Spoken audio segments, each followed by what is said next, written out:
우리나라가 잘하는 것 중에 하나가 이제 불꽃 축제가 있어요. 필리핀도 너무나도 잘하는데 스케일이 좀 다른 것 같습니다. 대한민국에서 유명한 불꽃 축제 중에 부산 불꽃 축제가 있습니다. 광안리 해수욕장 앞에서 광안대교를 중심으로 이 펼쳐지는 불꽃놀이를 보기 위해서 해마다 한 100만 명 정도 모인다고 합니다. 몇 년 전 부산에서 목회하시는 선배 목사님과 통화하면서 그때가 아마 10월인가 11월쯤 됐던 것 같은데 불꽃 축제 이야기를 하셨습니다. 어느 성도님으로부터 불꽃 축제를 관람할 수 있는 티켓을 선물 받았다는 거예요. 그래서 제가 물어봤어요. 그냥 그거 보는 거 아니에요? 자리가 준비됐다는 거예요. VIP 자리가 준비가 되는데 그 불꽃 축제를 그 자리에 앉아서 관람할 수 있는 티켓 값이 10만 원. 그때가 토요일, 굉장히 고민을 많이 하셨어요. 말씀 준비도 해야 되고 복잡한 자리에 앉아서 그 토요일 저녁을 맞이하고 싶지 않으셨는데 그 성도님의 그 정성도 있고 그래서 다녀오셨는데 다녀오신 이야기를 이렇게 하시는데 광안리 해수욕장에 자리가 마련되어 있고 이 라인이 그려져 있대요. 사람들 들어가지 못하게 라인이 그려져 있고 거기에 의자들이 이렇게 쭉 준비되어 있는데 그 의자에 앉아서 불꽃을 관람할 수 있는 이 비용이 10만 원의 가치가 있을까 이 말씀을 하시는데 라인 밖에 앉을 수 있거든요. 돗자리를 펴고 모래사장에 앉을 수도 있는데 거기에 돗자리에 앉으면 공짜, 라인 건너가서 의자에 앉으면 10만 원 이렇게 되는데 그러면 그 불꽃이 다른가요? 똑같은 불꽃이고 똑같은 광경인데 자, 내가 불꽃 구경을 하기 위해서 10만 원을 드렸다. 그럼 그 마음은 어떤 마음일까? 사람들의 마음 속에 돈을 사용했기 때문에 이 정도는 내가 쓸 수 있는 사람이다 라는 것 때문에 차별화된 그런 상황을 좋아하는 사람들이 있는 것 같습니다. 메이저리그 야구장에는 스카이박스라는 것이 있습니다. 다 같이 어울려서 경기를 응원하고 관람을 하는데 언제부턴가 스카이박스가 생겨서 거기에 돈을 내고 그 안에 들어가서 경기를 관람을 합니다. 근데 이 비용이 만만치 않습니다. 메이저리그 한 경기당 2,000달러에서 많게는 수만 달러까지 그 비용을 내고 경기를 관람을 한다고 합니다. 연회원 비용이 10만에서 50만 달러가 된다라고 하는데 여러분 달러 개념이 별로 익숙하지 않아서 잘 모르시는 것 같은데 억 단위인 것이죠. 억 단위의 비용을 지불을 하고 스카이박스 안에서 좀 높은 위치에서 음식이 제공되는 그런 위치에서 경기를 관람을 한다라고 하는 것이죠. 우리나라도 한 경기당 100만 원에서 많게는 500만 원 정도 되는 한 번 경기를 관람하는 스카이박스가 있다고 합니다.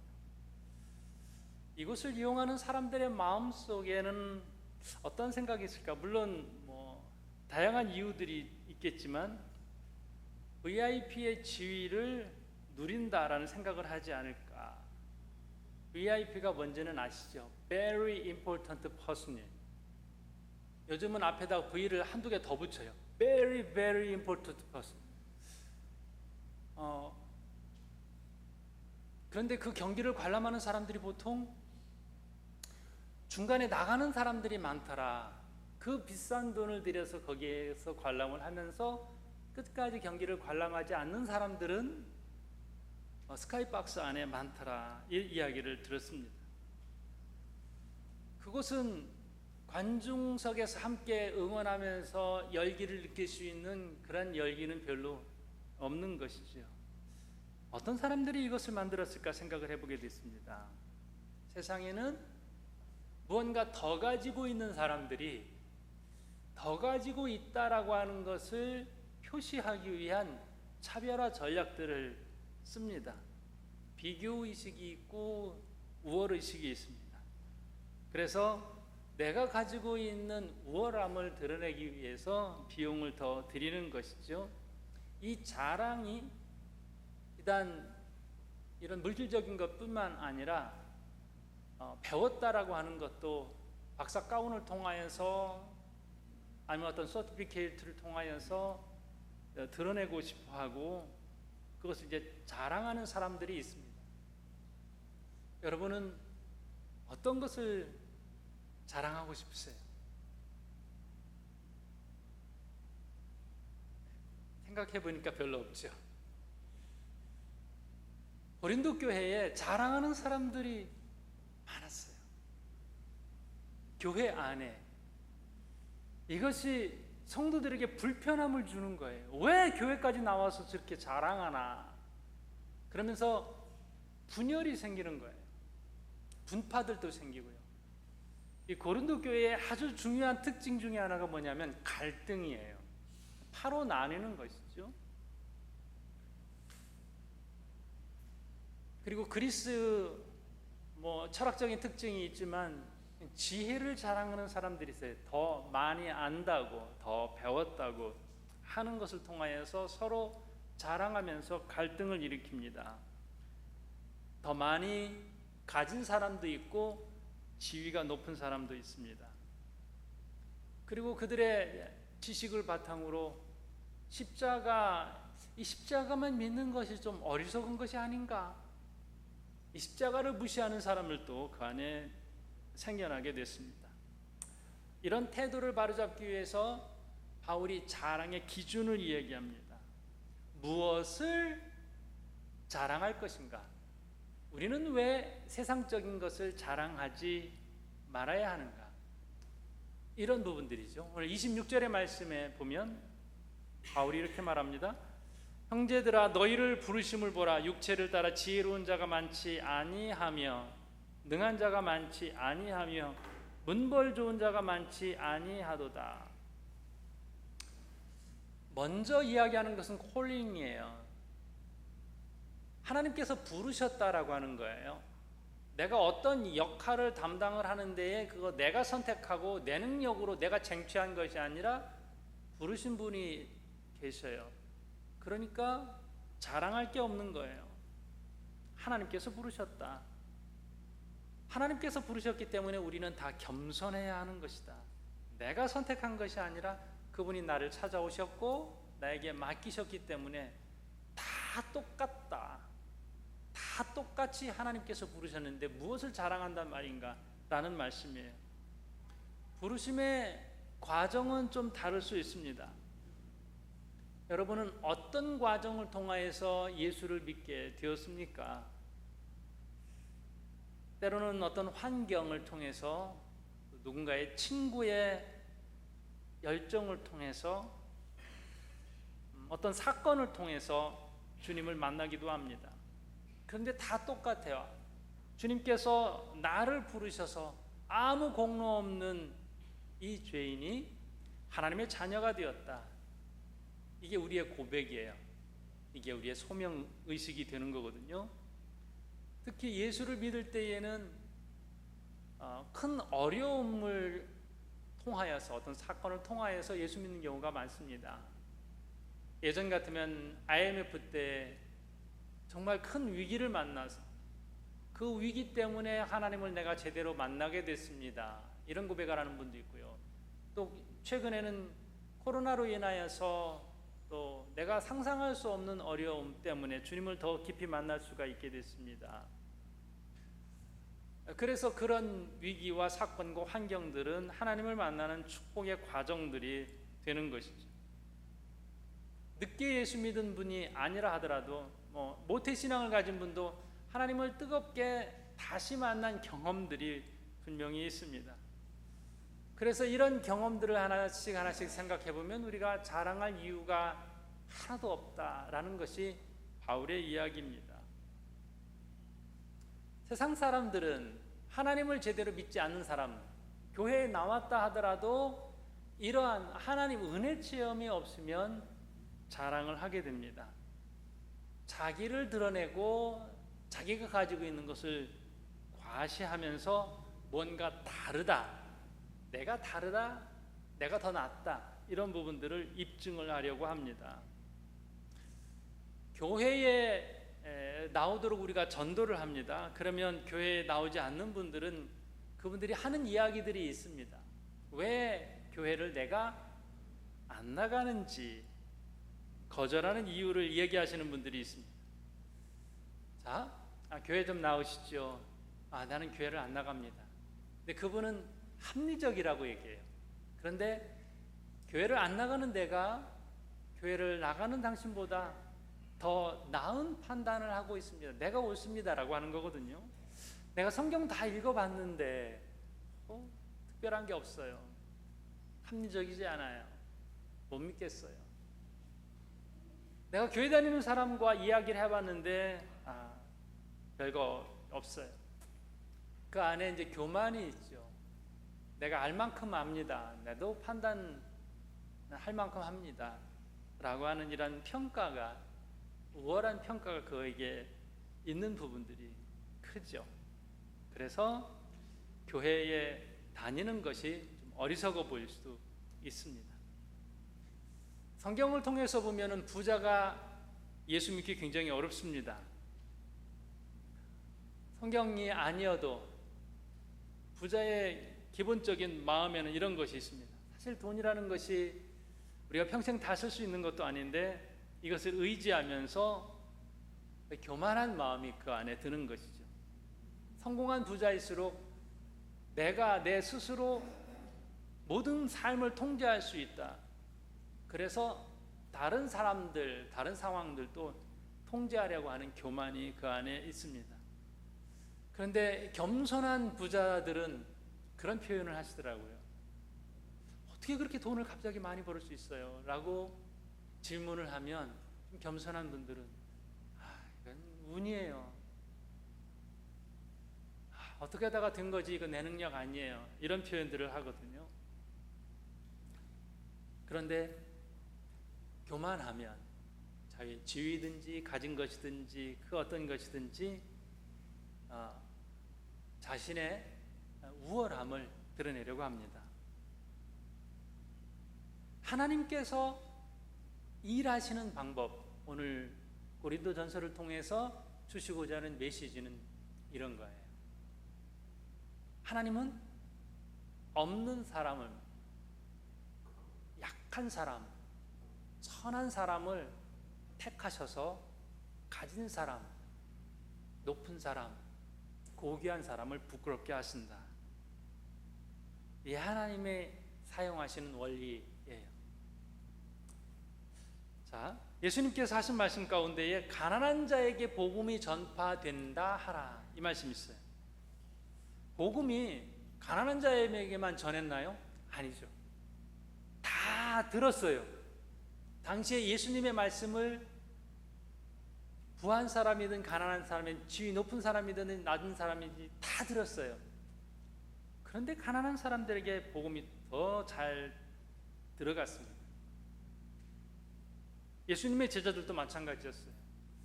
예수님께서 12명의 제자를 택하셨어요. 근데 그 가운데에 국회의원은 한 명도 없어요. 사내들인 공의원 한 명도 없어요. 그 사람들은 다 숨었어요. 마음속에는 좀 예수 믿고 싶은 사람들도 있는데 니고데모나 아리마대 요셉과 같은 사람은 밤에 몰래 예수님을 찾아와서 예수님을 만났을 뿐이지 예수님의 제자가 되겠다고 다 버리고 다른 사람은 없습니다. 근데 하나님의 나라는 이런 사람들을 통하여서 세워졌거든요. 사도행전 4장에 보면은 예수님의 제자들을 사람들이 이렇게 평가해요. 예수님의 제자들, 그 예수님의 제자들은 하나같이 어리석고 무식한 사람들, 못 배운 사람들, 원어적으로는 글도 제대로 못 읽는 이런 사람들이 예수님을 따른다라고 하는 제자의 반열에 있습니다. 그런데 하나님은 신기하게 이렇게 어리석게 보이는 이런 사람들을 통하여서 하나님의 나라를 이루어가고 교회를 세워갔던 것이죠. 자랑거리 전혀 없는 사람들을 하나님께서 사용하셔서 오늘날의 기독교를 세워 나아가게 됐던 것이거든요. 초대교회를 보면 어떤 사람들이 주로 교회를 세워 나아갔는가 하면은요, 그때 예수 믿은 사람들이 노예들이 많았어요. 오늘날 신분의 차이하고 로마 시대의 노예와 평민의 차이는 전혀 다릅니다. 당시 전 로마 영토에 노예가 6천만 명이었거든요. 그런데 이 6천만 명 안에서 노예들이 예수를 믿어서 로마를 복음화하는데 결정적인 역할을 했습니다. 자, 노예가 예수를 믿어서 교회가 생겨났다. 당시의 노예는 옷도 제대로 입지 않은 짐승과 같은, 그들이 거주하는 곳도 그냥 짐승들이 살고 있는 공간과 그렇게 크게 다르지 않았거든요. 이 사람들이 예수를 믿고 로마가 기독교 국가가 되었습니다. 가장 낮은 신분의 사람들을 주님께서 사용하셔서 하나님의 위대한 역사를 이루어 갔다라고 하는 것이죠. 자, 당시 로마에서 사용되는 단어 가운데 제일 중요한 것이 팍스라는 말이에요. 평화라는 말이거든요. 팍스 로마나, 로마식의 평화가 있어요. 이 팍스라는 말에서 오늘날 우리가 알고 있는 피스가 나왔는데, 이것은 기독교에서 말하는 평화와는 좀 달라요. 힘에 의해서 평화가 이루어졌다. 이 로마 권력에 의해서 눌려진 평화를 평화라고, 그 팍스라고 말하는데, 이것은 진정한 평화라고 말하는 기독교의 샬롬과는 차이가 있는 것입니다. 강한 힘이 있어서 조용해졌다, 이것을 평화라고 말할 수 있을까라고 하는 것이죠. 기독교에서 말하는 샬롬은 각 사람의 마음에 진정한 평안이 있고, 물론 감옥에 있든지 매여 있든지 그 마음 안에 진정한 평화가 있을 때에 샬롬이라고 말할 수 있습니다. 그런데 하나님께서 미련하게 보이는 사람들이 예수를 믿어서 이 샬롬의 평화를 누리는 사람들이 팍스를 외치는 로마 제국을 완전히 뒤집어 놓았다라고 하는 거예요. 하나님의 방법은 이렇게 천한 노예를 사용을 하여서 그들이 세계를 지배한다라고 하는 로마를 완전히 뒤집어 놓았다라고 하는 것이죠. 이게 하나님의 방법이다라고 하는 것입니다. 로마 사람들이 볼 때의 기독교는 정말 이해 못할 사람들이었어요. 너무 부도덕하다 이렇게 여기는 그런 시각이 있었거든요. 어떻게 노예가 사람들과 똑같단 말인가? 하나님께서 이렇게 이끌어 가셨다라고 하는 것입니다. 자, 오늘 29절의 말씀을 보면요, 이는 아무 육체도 하나님 앞에서 자랑하지 못하게 하려 하심이라, 이렇게 되어 있습니다.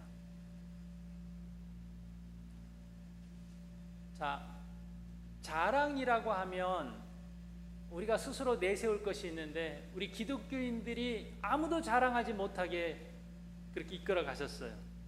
왜냐하면 가장 약한 가운데에서 부르심을 받았기 때문에 그렇습니다. 이 하나님의 방법입니다. 사람들은 조금만 아는 것, 더 가졌다라고 하는 것, 차이나는 것, 어떻게든지 자랑하고 싶어 합니다. 이게 사람들 마음속에 다 잠재되어 있는 그러한 마음인 것 같아요. 하나님 앞에서 바른 신앙생활 한다라고 하는 것이 바로 이런 것입니다. 자랑하지 않는다. 근데 자랑하라라고 하는 부분이 있는데요. 자랑은 주 안에서 자랑하라. 다 주님으로부터 받은 것입니다. 다 주님이 주신 것입니다. 내가 더 가지고 있나요? 내가 더 배웠나요? 남보다 뛰어난 것이 있나요?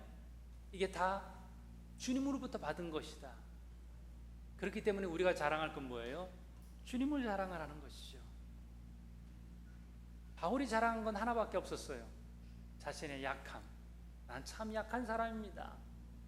자신의 약함을 자랑하고, 그래서 주님이 드러나는 것, 이것만 자랑했습니다. 우리가 종려주의를 지키는데요, 기독교에서 종려주의를 말하고 십자가를 말하는 것은, 이것은 우리가 온전한 죄인이었는데 십자가로 말미암아서 구원받았다라고 하는 것이죠. 이게 엄청난 자랑이에요. 영원히 멸망받을 인생이 예수로 말미암아서 구원받은 백성이 됐습니다. 신분이 하루아침에 완전히 바뀌었다면 이거 자랑거리가 되지 않겠습니까? 내가 십자가를 믿음으로, 예수 그리스도의 십자가를 믿음으로 무엇이 바뀌었는가? 이게 우리의 자랑이 되는 것입니다. 자기 자랑이라고 하는 것은 하나님이 싫어하는 자기 우상화예요. 그런데 우리가 자랑하는 것은 오직 십자가밖에 없다라고 하는 것입니다. 우리가 주신 분을 자랑해야지, 또 내가 주어진 것을 자랑한다는 것은 바른 신앙이 아니다라고 하는 것입니다. 기독교인의 삶은 그래서 주 안에서 자랑한다, 주님 주신 것을 자랑한다라고 하는 것도 있지만 주님을 자랑하는 것이죠. 그래서 주님을 높이고 주님을 자랑하고 주님을 증거하고 하는 것이에요. 기독교 역사가 바로 이런 것입니다. 한국인 최초의 목사 가운데에 한 사람, 김창식 목사님이 있습니다. 감리교 목사님이에요. 140년 전에 기독교가 우리나라에 처음 전파가 됐어요. 한국의 기독교 역사가 140년이에요. 근데 최초의 목사가 생기기까지는 처음 복음이 전파되고 나서 17년이 걸렸습니다. 김창식 목사님이 농사일을 하다가 21살이 됐을 때 세상을 좀 알고 싶다고 해서 고향을 떠났습니다. 그런데 어느 날 서양 사람들이 아이를 잡아먹는다, 이런 소문이 들려지기 시작했어요. 기독교를 모함하기 위해서, 기독교를 무너뜨리기 위한 소문, 서양 사람들은 봐라, 아이를 잡아먹는다, 이런 소문을 내게 됐습니다. 그래서 이걸 확인하기 위해서 이분이 서양 선교사인 올링거 선교사님 집에서 일을 하게 됩니다. 이제 노비로 일을 하는 것이죠. 그래서 찾아보기 시작한 거예요. 정말 아이를 잡아먹나? 근데 전혀 그렇지가 않았거든요. 너무 인품이 훌륭하고 너무 인격적이고 너무 잘해주고, 그러면서 말씀도 하나씩 가르쳐주면서 이분이 변화되겠어요. 그래서 올링거 선교사님과 아펜젤러 선교사에게 성경 공부도 배우고 또 세례도 받고 이렇게 했습니다. 1894년에 평양에 기독교인 박해 사건이 발생을 합니다. 이 선교사를 돕는 사람들을, 선교사를 직접 핍박을 할 수는 없으니까 선교사 돕는 사람들을 감옥에 넣었는데, 그 중에 8명이 끌려가서 이제 고문을 당하고, 당신 하나님 부인하면 내가 풀어주겠다, 그렇지 않으면 오늘 당신 죽는다, 이런 가운데에서 일부는 하나님 부인하고 풀려나기도 하고, 또 이 김창식 목사님은 그때 목사가 아니었음에도 내가 어떻게 주님을 부인하냐고, 그래서 거기서 죽음을 택합니다. 그런데 이 영국과 미국 공관에서 그 황제에게 투서를 넣고 또 항의를 하고 그렇게 해서 이제 황제로부터 칙령을 받고 이 황제 칙령에 의해서 이분들이 살아납니다. 이분이 어떤 사람이었는가? 지객꾼이었고 막노동꾼이었고 머슴살이 했던 사람이었고 마부였어요. 한국 기독교의 최초의 목사는 이런 사람이었어요. 노비였어요. 막노동꾼이었어요. 그런데 그가 예수를 믿고 나서 최초의 목사가 됩니다. 근데 이분이 목회를 하면서 순회 전도자의 역할을 하거든요. 한 군데에 있는 것이 아니라 전국을 누비면서 복음을 전하게 됐습니다. 그래서 이분의 별명이 길바닥의 목사, 민중 전도인 이렇게 알려집니다. 목사 안수를 받고 나서 25년 동안 전국을 누비면서 125개의 교회를 개척합니다. 그리고 48개의 예배당을 건축하고요, 많은 사람들에게 세례를 베풀었습니다. 뮤지컬로도 나오기도 했는데 이분의 별명이 한국의 사도 바울이에요. 기독교의 스탠다드에 천하고 약한 사람을 하나님께서 택하셔요. 하나님께서 쓰셔요. 그리고 가진 사람을, 있는 사람을 부끄럽게 하십니다. 이분은, 김창식 목사님은 그거였어요. 낮은 자리에 있는 나를, 별 볼 일 없는 나를 하나님께서 부르셨으니 나는 예수만 자랑한다. 전국을 누비면서 이거 예수만 자랑하는 그러한 일꾼으로 일평생 쓰임받다가 하나님의 부르심을 받았습니다. 우리의 마음속에 솟아나는 것들이 있어요. 드러내고 싶은, 자랑하고 싶은, 자랑할 게 없으면 때로는 우울하고 또 아프고 불행한 마음을 갖습니다. 이 모든 것을 다 내려놓고 나를 부르신 분이 주님이시고 또 나를 통하여서 나를 쓰시는 분이 주님이시다. 그래서 우리가 하는 것은 택하신 주님만을 증거하고 자랑하는 것입니다. 저와 여러분이 온전히 주 안에서 자랑하는 하나님의 귀한 일꾼들이 되시기를 주님의 이름으로 축복합니다. 함께 기도하겠습니다.